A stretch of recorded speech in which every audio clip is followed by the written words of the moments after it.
નમસ્કાર દર્શક મિત્રો, બોટાદ દસ્તક ન્યૂઝમાં આપનું હાર્દિક સ્વાગત છે અને હું છું એલડી મકવાણા. આપ જોઈ રહ્યા છો બોટાદ દસ્તક ન્યૂઝ. હવે પછીના સમાચાર વિગતવાર. ગઢડા પંથકમાં 20 ટ્રાન્સફોર્મર ચોરોનો આતંક. 9 ગામના 19 ટ્રાન્સફોર્મરમાંથી 1,59,000નો મુદ્દામાલ ચોરાયો.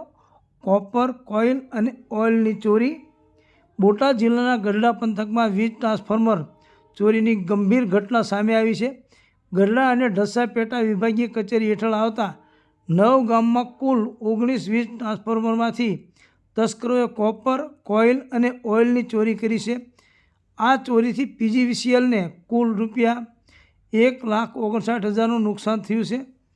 ગઢડા ગ્રામ્ય 1ના ડેપ્યુટી એન્જિનિયર જયેશભાઈ પરમારે નોંધાવેલી ફરિયાદ મુજબ સિયાનગર, લાખણકા, અડતાળા, ગુંદાળા, ગોરડકા અને નાના જિંદાવદર સહિતના ગામોમાં લગાવેલા 5 kVAના ટ્રાન્સફોર્મરમાંથી દરેકમાં રહેલ 10-5 કિલોગ્રામ કોપર, કોઇલની ચોરી થઈ છે. તસ્કરોએ ટ્રાન્સફોર્મરમાં રહેલું ઓઇલ પણ ઢોળી નાખીને વધારાનું નુકસાન પહોંચાડ્યું છે.